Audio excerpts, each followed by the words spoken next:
ಓಂ ಭೇದ ವ್ಯಪದೇಶಾಚ್ಚ ಓಂ.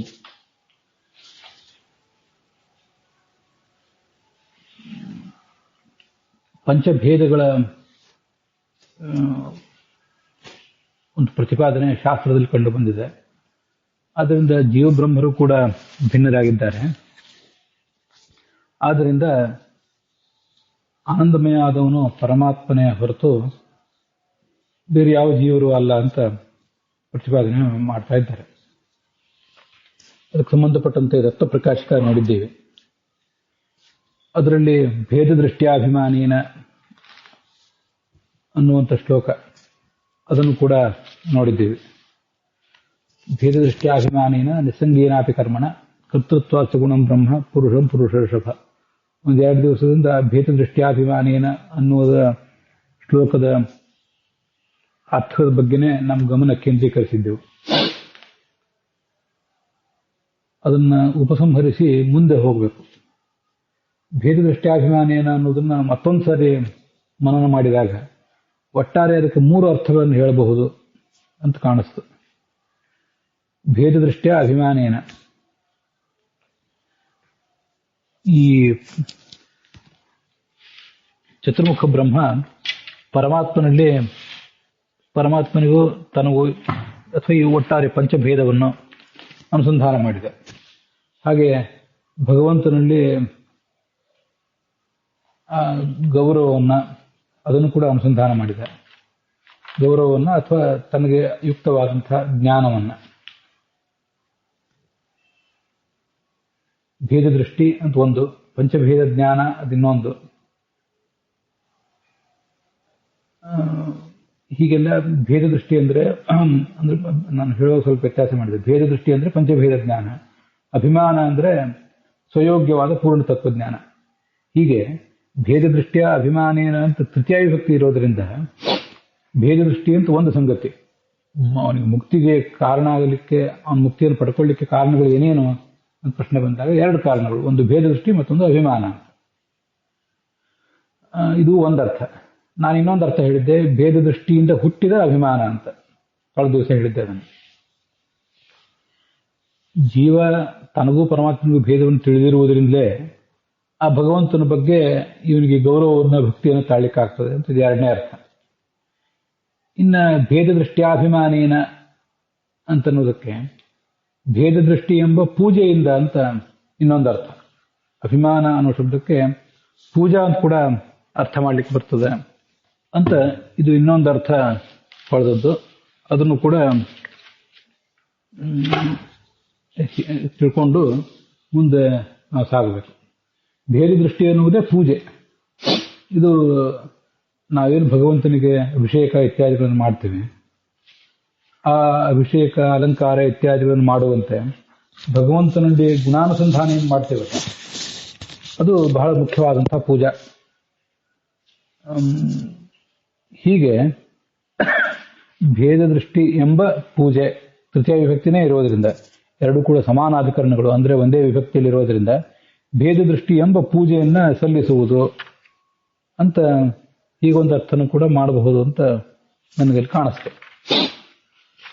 ಅಭಿಮಾನ, ಮಾನ ಇತ್ಯಾದಿ ಶಬ್ದಗಳಿಗೆ ಪೂಜಾ ಅಂತ ಕೂಡ ಅರ್ಥ ಇರೋದು ಶಾಸ್ತ್ರದಲ್ಲಿ ಕಂಡು ಬಂದಿದೆ. ಈ ಭಾಗವತದಲ್ಲಿ 1ನೇ ಸ್ಕಂದದ 9ನೇ ಅಧ್ಯಾಯದ 47ನೇ ಶ್ಲೋಕದಲ್ಲಿ ಲಲಿತ ಗತಿ ವಿಲಾಸ ವಲ್ಗು ಹಾಸ ಪ್ರಣಯ ನಿರೀಕ್ಷಣ ಕಲ್ಪಿತೋರು ಮಾನಾಹ ಅಂತ ಒಂದು ಶ್ಲೋಕ. ಈಗಾಗಲೇ ಭಾಗವತ ಪ್ರವಚನದಲ್ಲಿ ಶ್ಲೋಕ ಸಮಾಪ್ತ ಆಗಿದೆ. ಅಲ್ಲಿ ಈ ಗೋಪಸ್ತ್ರೀಯರು ಭಗವಂತನಾದ ಕೃಷ್ಣನ ಕಡೆಗೆ ತಮ್ಮ ಪ್ರೇಮಪೂರ್ಣವಾದ ನೋಟವನ್ನು ಬೀರಿದರು, ಮತ್ತೆ ಮೋಹಕವಾದ ಮಂದಹಾಸವನ್ನು ಬೀರಿದರು. ಹಾಗೆ ತಮ್ಮ ವಿಲಾಸಗಳನ್ನು, ಸ್ತ್ರೀ ಸಹಜವಾದ ಹಾವಭಾವಗಳನ್ನು ಪ್ರದರ್ಶನ ಮಾಡಿದರು. ಹಾಗೆ ಲಲಿತವಾದ ಗತಿ, ಆತನ ಸುತ್ತಲೂ ಆತನ ಎದುರಿಗೆ ಅವರು ನಡೆದಾಡಿದರು, ಕುಣಿದರು, ಏನೇನೋ ಮಾಡಿದರು. ಅದೆಲ್ಲ ಲಲಿತ ಗತಿ, ಮನೋಹರವಾದಂತಹ ಒಂದು ನಡಿಗೆ, ಮನೋಹರವಾದ ನಡಿಗೆ, ವಿಲಾಸ, ವಲ್ಗುಹಾಸ ಅಂದ್ರೆ ಮಂದಹಾಸ, ಮತ್ತೆ ಪ್ರಣಯ ನಿರೀಕ್ಷಣ. ಇದರ ಮೂಲಕ ಆ ಭಗವಂತನಿಗೆ ಉರುಮಾನವನ್ನ ಅಂದ್ರೆ ಪೂಜೆಯನ್ನ ಮಾಡಿದರು ಅಂತ ಅದಕ್ಕೆ ವ್ಯಾಖ್ಯಾನ ಮಾಡ್ತಾರೆ. ಅಲ್ಲೇ ಬಂದಿದೆ, ಯಾದವಾರ್ಯ ಅದನ್ನು ವ್ಯಾಖ್ಯಾನ ಮಾಡಿದ್ದಾರೆ. ಭಗವಂತ ತಾನೂ ಕೂಡ ಅದೇ ರೀತಿಯಾಗಿ ಮನೋಹರವಾದ ಗತಿ, ಪ್ರಣಯ ನಿರೀಕ್ಷಣೆ ಇತ್ಯಾದಿಗಳನ್ನು ಮಾಡಿ ಇವರನ್ನು ಮೆಚ್ಚಿಸಿದ. ಕೃಷ್ಣ ತಾನು ಇವರಿಗೆ ಮಾನ ಮಾಡಿದ. ಹಾಗೆ ಇವರು ಕೂಡ ಅದಕ್ಕೆ ಪ್ರತಿಯಾಗಿ ಆತನಿಗೆ ಅದನ್ನೇ ಮಾಡಿ ತಮ್ಮ ಪೂಜೆಯನ್ನು ಮಾಡಿದರು ಅಂತ ಬಂದಿದೆ. ಅದರಿಂದ ಮಾನ ಅಂತ ಅನ್ನೋದೇನಿದೆ, ಮಾನ ಪೂಜಾಯಾಮ ಅಂತಲೇ ಪ್ರಸಿದ್ಧವಾದ ಧಾತು ಇರೋದ್ರಿಂದ ಪೂಜಾ ಅಂತ ಕೂಡ ಅರ್ಥ ಆಗ್ತದೆ. ಅದರಿಂದ ಭೇದ ದೃಷ್ಟ್ಯಾಭಿಮಾನೇನ ಅಂದ್ರೆ ಭೇದ ದೃಷ್ಟಿ ಅನ್ನೋದೇ ಒಂದು ಪೂಜೆ. ಈಗ ನನಗೆ ಯಾಕೆ ಆ ಥರ ಹೇಳಬೇಕು ಅಂತ ಕಾಣಿಸ್ತು ಅಂದ್ರೆ, ಪ್ರಣಯ ನಿರೀಕ್ಷಣ ಅಂತ ಬಂದಿದೆ ಆ ಶ್ಲೋಕದಲ್ಲಿ. ನಾವು ಭಗವಂತನನ್ನು ನೋಡುವುದೇನಿದೆ ಅದೇ ಒಂದು ಪೂಜೆ ಅಂತ. ಅದು ಹೇಗೆ ಭಗವಂತನನ್ನು ನೋಡುವುದೇ ಪೂಜೆ ಅಂದ್ರೆ ಹೇಗೆ?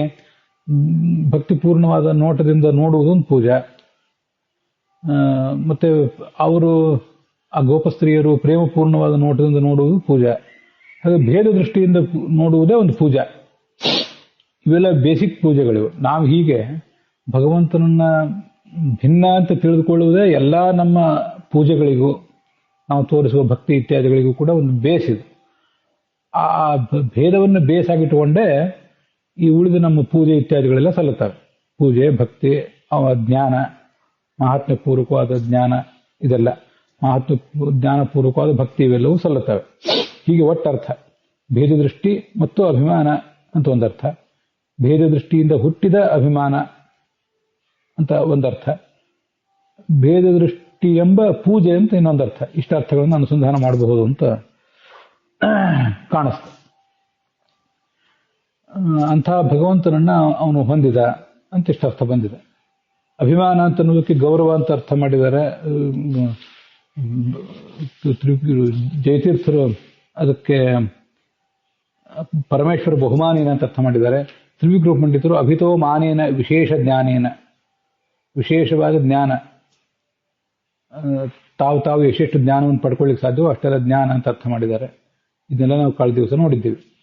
ಇನ್ನು ಅದ್ರ ಮುಂದಿನ ಭಾಗ ನಾವು ನೋಡಬೇಕು. ಕರ್ತೃತ್ವ ಸಗುಣ ಆನಂದಾದಿ ಗುಣಪೂರ್ಣಂ ಬ್ರಹ್ಮ ಪ್ರಾಪ್ತ ಇತಿ ಸ್ಮೃತ್ಯರ್ಥ. ಸರ್ವಸೇವ್ಯಂ ಈಶಂ ಜೀವಾದನ್ಯಂ ತದೇತತ್ ಸತ್ಯಂ ಇತ್ಯಾದಿ ಶ್ರುತ್ಯ.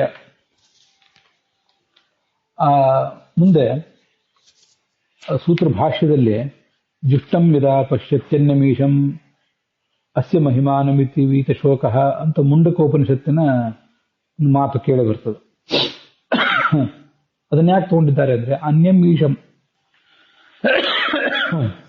ತನಗಿಂತ ಭಿನ್ನನಾದ ಬ್ರಹ್ಮನನ್ನ ಅಂತ ಅಲ್ಲಿ ತಗೊಂಡಿದ್ದಾರೆ. ಅದಕ್ಕೆ ಒಂದೊಂದಕ್ಕೆ ಅರ್ಥ ಬರೀತಾರೆ ಜಯತೀರ್ಥರು. ಇದನ್ನ ಗಮನಿಸ್ಬೇಕು ನಾವು ಟೀಕಾಗಳನ್ನೆಲ್ಲ. ಕೆಲವು ಕಡೆ ಅಲ್ಲಿರೋ ಶಬ್ದಗಳನ್ನು ತಗೊಂಡು ಅದಕ್ಕೆ ಅರ್ಥ ಬರೀತಾರೆ, ಶಬ್ದವನ್ನು ಹೇಳಿ ಅರ್ಥ ಬರೀತಿರ್ತಾರೆ. ಕೆಲವು ಬಾರಿ ಅದಕ್ಕೆ ಅರ್ಥ ಮಾತ್ರ ಬರೀತಿರ್ತಾರೆ. ಹಾಗಿರುವಾಗ ಈಗ ನೋಡಿ, ಜುಷ್ಟಂ ಅಂತಂದ್ರೆ ಸರ್ವಸೇವ್ಯಂ ಅಂತ ಅರ್ಥ. ಜುಷಿ ಪ್ರೀತಿ ಸೇವನೆಯೋ ಅಂತ ಧಾತು. ಹಾಗಿರೋದ್ರಿಂದ ಜುಷ್ಟ ಅಂದ್ರೆ ಸೇವ್ಯ ಅಂತ ಅರ್ಥ ಆಗ್ತದೆ. ಅದನ್ನೇ ಜಯತೀರ್ಥರು ಸೇವ್ಯಂ ಅಂತ ಅಲ್ಲಿ ಬರೆದಿರೋದು. ಮುಂದೆ ಜುಷ್ಟಂ ಅಂದ್ರೆ ಸರ್ವಸೇವ್ಯಂ. ಅನ್ಯಂ ಈಶಂ ಅಂತಿದೆ. ಈಶ ಅಂದ್ರೆ ಜಗತ್ತಿನ ಒಡೆಯ, ಅನ್ಯ ಅಂದ್ರೆ ಜೀವಾದನ್ಯ ಅಂತ ಅರ್ಥ. ಜೀವನಿಗಿಂತಲೂ ಭಿನ್ನ ಅಂತ ಅದರ ತಾತ್ಪರ್ಯ. ಇಷ್ಟಂಬಿದ ಪಶ್ಯತ್ಯನ್ಯಮೀಶಂ. ಅನ್ಯ ಎಂಬುದಾಗಿ ಆ ಭಗವಂತನನ್ನ ತಿಳಿದುಕೊಳ್ಬೇಕು. ಅಸ್ಯ ಮಹಿಮಾನಂ ಇತಿ ವೀತಶೋಕಃ. ಅಸ್ಯ ಮಹಿಮಾನಂ ಅಂದ್ರೆ ತದೇತತ್ ಸತ್ಯಂ ಇತ್ಯಾದಿ ಶ್ರುತ್ಯ. ತದೇತತ್ ಸತ್ಯಂ ಇತ್ಯಾದಿ ವೇದವಾಕ್ಯಗಳ ಮೂಲಕ ಆ ವೇದವಾಕ್ಯಗಳನ್ನು ಶ್ರವಣ ಮಾಡಿ ಆ ಪ್ರಾಗುಕ್ತ ಪ್ರಕಾರೇಣ, ಈ ಹಿಂದೆ ಅದೆಲ್ಲ ಬಂದಿದೆ, ಆ ಮಹಿಮೆಗೆ ಅನುಸಾರವಾಗಿ ಆ ಭಗವಂತನ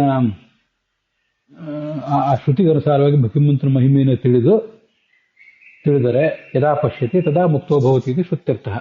ಆಗ ಇವನಿಗೆ ಮುಕ್ತನಾಗಲಿಕ್ಕೆ ಸಾಧ್ಯ ಆಗ್ತದೆ ಅಂತ ಅದರ ತಾತ್ಪರ್ಯ. ಒಟ್ಟು ಭವತಿ ಇದು ಶ್ರುತ್ಯರ್ಥ. ಏವಂ ಸ್ವಾಮಿ, ಇದು ಹೀಗೆ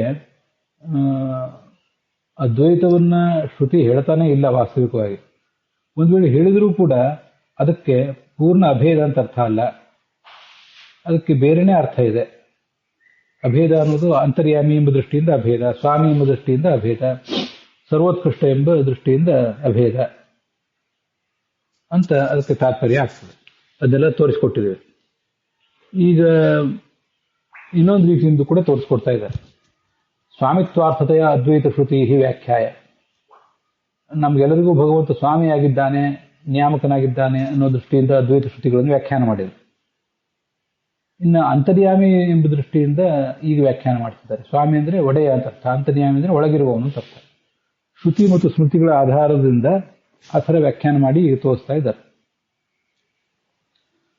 ಅಸರ್ವ ಸರ್ವ ಇತ್ಯುಪಿ ಇತ್ಯಾದಿ ಮಾತುಗಳಿಂದ ಅಸರ್ವ ಸರ್ವ ಇವ ಅಸರ್ವ ಸರ್ವ ಇವ ಆತ್ಮೈವ ಸನ್ ಅನಾತ್ಮೈವ ಪ್ರತ್ಯಂಗ್ ಪರಾಂಗಿವ ಈಗ ಈಯತೆ ಬಹುಧೇಯತೆ ಅಂತ ವೇದವಾಕ್ಯ. ಸ ಪುರುಷ ಸ ಈಶ್ವರ ಸ ಬ್ರಹ್ಮ ಅಂತೀಗೆಲ್ಲ ಮಾತುಗಳಿವೆ. ಅಸರ್ವ ಸರ್ವ ಇವ ಅಂದ್ರೆ ವಸ್ತುತಃ ಅಸರ್ವಾತ್ಮಕೋಪಿ. ಭಗವಂತ ಅವನು ಸರ್ವಾತ್ಮಕ ಏನಲ್ಲ, ಸರ್ವದಿಂದ ಅಭಿನ್ನ ಏನಲ್ಲ. ಅವನು ಸರ್ವದಿಂದ ಅಭಿನ್ನ ಅಲ್ಲ, ಆದರೂ ಕೂಡ ಅವನನ್ನು ಸರ್ವ ಅನ್ನುವಂತೆ ಶಾಸ್ತ್ರ ವರ್ಣನೆ ಮಾಡ್ತದೆ. ಸರ್ವ ಅದು ಯಾಕೆ ಶಾಸ್ತ್ರ ವರ್ಣನೆ ಮಾಡ್ತದೆ? ಅದು ಒಳಗೆ ಅಂತರ್ಯಾಮಿ ಎಂಬ ದೃಷ್ಟಿಯಿಂದ. ಅಸರ್ವ ಅಂದ್ರೆ ಸರ್ವಾತ್ಮಕನಲ್ಲದೆ ಹೋದ್ರೂ ಕೂಡ ಸರ್ವ ಇವ ಸರ್ವಾತ್ಮಕನಂತೆ ಹೀಗೆ ವರ್ಣನೆ ಮಾಡ್ತದೆ. ಸರ್ವ ಇವ ಅಂತ ಹೇಳುವುದು ನೋಡಿ, ಇವ ಅಂದ್ರೆ ಸರ್ವ ಆಗಿದ್ದಾನೋ ಎಂಬಂತೆ ವರ್ಣನೆ ಮಾಡ್ತದೆ ಅಂತ ತಾತ್ಪರ್ಯ. ಸರ್ವಾತ್ಮಕತ್ವೇನ ಅನಂತರ್ಯಾಮಿ ಅಂತರ್ಯಾಮಿ ಅಪಿ ಅನಂತರ್ಯಾಮಿತ್ವೇನ. ವಸ್ತುತಃ ಅವನು ಎಲ್ಲದರೊಳಗಿದ್ದು ಅಂತರ್ಯಾಮಿ ಆಗಿದ್ದಾನೆ. ಅಂತರ್ಯಾಮಿಯೇ ಆಗಿದ್ರು ಕೂಡ ಮೂಲ ಶ್ಲೋಕದ ಅಲ್ಲಿ ಉಪನಿಷತ್ತಿನ ಭಾಗದಲ್ಲಿ ಆತ್ಮ ಇವ ಅಂತಿದೆ. ಆತ್ಮ ಅಂತ ಅನ್ನೋದಕ್ಕೆ ಅಂತರ್ಯಾಮಿ ಅಂತ ಅರ್ಥ ಬರೆದಿರೋದು ಜಯತೀರ್ಥರು. ಆತ್ಮ ಇವ ಸನ್ ಅಂತರ್ಯಾಮಿಯೇ ಆಗಿದ್ರು ಕೂಡ ಅನಾತ್ಮ ಇವ ಅಂತರ್ಯಾಮಿ ಅಲ್ಲವೋ ಎಂಬಂತೆ ಕೆಲವು ಸರಿ ವರ್ಣನೆ ಮಾಡ್ತಾರೆ. ಪ್ರತ್ಯಂಗ್ ಅಂದ್ರೆ ದೇಹದ ಒಳಗೆ ಇದ್ದಾನೆ. ದೇಹದ ಒಳಗಿದ್ರೂ ಕೂಡ ಅವನನ್ನು ಏನಂತ ವರ್ಣನೆ ಮಾಡ್ತಾರೆ? ಪರಾಂಗ್ ಇವ ಪರಾಂಗಿವೈಕ. ಅವ್ರು ಹೊರಗೆ ಮಾತ್ರ ಇದ್ದಾನೇನೋ, ಒಳಗಿಲ್ವೇ ಅಲ್ಲಿ ಒಳಗಿಲ್ವೇ ಇಲ್ವೇನೋ ಅನ್ನುವಂತೆ ವರ್ಣನೆ ಮಾಡಿದ್ದು ಕೆಲವು ಕಡೆ ಕೇಳಿ ಬಿಡುತ್ತದೆ. ದೇಹಾಂತರ್ಗತೋಪಿ ಬಹಿರ್ ಮಾತ್ರ ವೃತ್ತಿತ್ವೇನ, ಹೊರಗೆ ಮಾತ್ರ ಇದ್ದಾನೆ ಅನ್ನುವಂತೆ ತಿಳಿದು ಬರ್ತಾನೆ. ತಥಾ ಏಕ ಏವ ಬಹುಧಾ ಜ್ಞಾಯತೆ ಇತ್ಯರ್ಥ. ಹಾಗೆ ಮೂಲತಃ ಒಬ್ಬನೇ ಇದ್ದಾನೆ, ಒಬ್ಬನೇ ಇದ್ರೂ ಕೂಡ ಅನೇಕ ರೂಪದಿಂದ ಅದು ತಿಳಿದು ಬರ್ತಾನೆ ಅಂತ ಹೀಗಾದ್ರ ಅರ್ಥ. ಅನೇನ ಅಂತರ್ಯಾಮಿತ್ವಾತ್ ಅಸರ್ವಸ್ಯ ಸರ್ವತ್ವೋಕ್ತಿ ಇತಿ ಸಿದ್ಧತೆ. ಅನೇನ ಅನಂತರ್ಯಾಮಿತ್ವತ್ತಲ್ಲ, ಅನೇನ ಅಂತರ್ಯಾಮಿತ್ವಾತ್. ಇದರಿಂದ ಏನು ಗೊತ್ತಾಗ್ತದೆ? ಅಂತರ್ಯಾಮಿ ಅಂತ ಹೇಗೆ ಗೊತ್ತಾಗ್ತದೆ ಅಂತಂದ್ರೆ, ಅವನು ನಮ್ಮೆಲ್ಲರೊಳಗೆ ಅಂತರ್ಯಾಮಿ ಆಗಿರುವ ಕಾರಣದಿಂದ ಅವನು ಮೂಲತಃ ಅಸರ್ವನೇ, ಸರ್ವಕ್ಕಿಂತ ಅವನು ಭಿನ್ನನೇ, ಸರ್ವಕ್ಕಿಂತ ಅಭಿನ್ನ ಏನಲ್ಲ.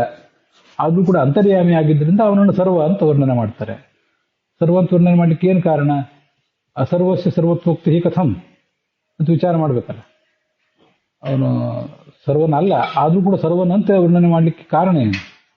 ಕಾರಣ ಏನಂದ್ರೆ ಅವನು ಅಂತರ್ಯಾಮಿ ಆಗಿರುವುದೇ ಕಾರಣ ಅಂತ ಅದರ ತಾತ್ಪರ್ಯ.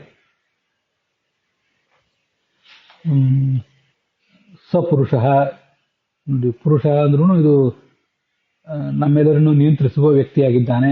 ಸ ಈಶ್ವರ, ಅವನು ಎಲ್ಲರಿಗೂ ಈಶ್ವರನಾಗಿದ್ದಾನೆ ಅಂತ ಇವೆಲ್ಲ ಬೇರೆ ಬೇರೆ ವಾಕ್ಯಗಳು, ಬೇರೆ ಬೇರೆ ಕಡೆ ಬಂದಿರುವಂತಹ ವೇದವಾಕ್ಯಗಳು.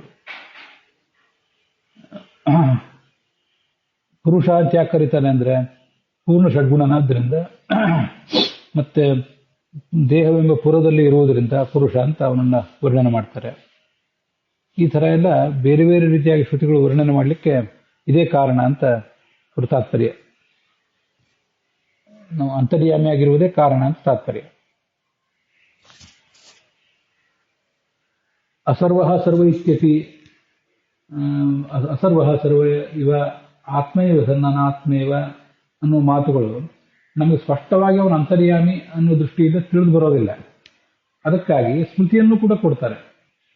ಸರ್ವಾಂತರ್ಯಾಮಕೋ ವಿಷ್ಣು ಸರ್ವನಾಮ್ನಾ ವಿಧೀಯತೆ ಯಶೋಹಂ ತ್ವಮಸೌಚೇತಿ ನತು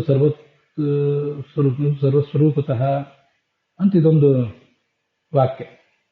ಭಗವಂತ ಸರ್ವಾಂತರ್ಯಾಮಕನಾದ್ದರಿಂದ, ಎಲ್ಲರಲ್ಲೂ ಅಂತರ್ಯಾಮಿಯಾಗಿರುವುದರಿಂದ ಅವನನ್ನು ಸರ್ವನಾಮ್ನ ಅಭಿಧೀಯತೆ, ಎಲ್ಲ ನಾಮಗಳಿಂದಲೂ ಅವನನ್ನು ಹೇಳ್ತಾರೆ. ಮತ್ತೆ ಸರ್ವ ಎಂಬ ನಾಮದಿಂದ ಹೇಳ್ತಾರೆ. ಎಲ್ಲ ನಾಮಗಳಿಂದಲೂ ಸರ್ವಾಣಿತಾನೆ ನಾಮಾನಿತ ಅಂತ ಅನ್ನೋದು ನನಗೆ ಸುಮ್ಮನೆ ಬಾಯಿಗೆ ಬಂತು ಅಂತ ಹೇಳಿದೆ. ವಸ್ತುತಃ ಸರ್ವನಾಮ್ನ, ಸರ್ವ ಎಂಬ ಶಬ್ದದಿಂದ ಭಗವಂತನ ಹೇಳಲಿಕ್ಕೆ ಏನು ಕಾರಣ? ಸರ್ವ ಶರ್ವ ಶಿವ ಸ್ಥಾನ ಅಂತ ವಿಷ್ಣು ಸಹಸ್ರನಾಮದಲ್ಲೂ ಸರ್ವ ಅಂತಿದೆಯಲ್ಲ, ಅದಕ್ಕೇನು ಕಾರಣ ಅಂದರೆ ಸರ್ವನಾಮಕರಾಗಿರುವುದು ಅಂತ ಒಂದು ಕಾರಣ.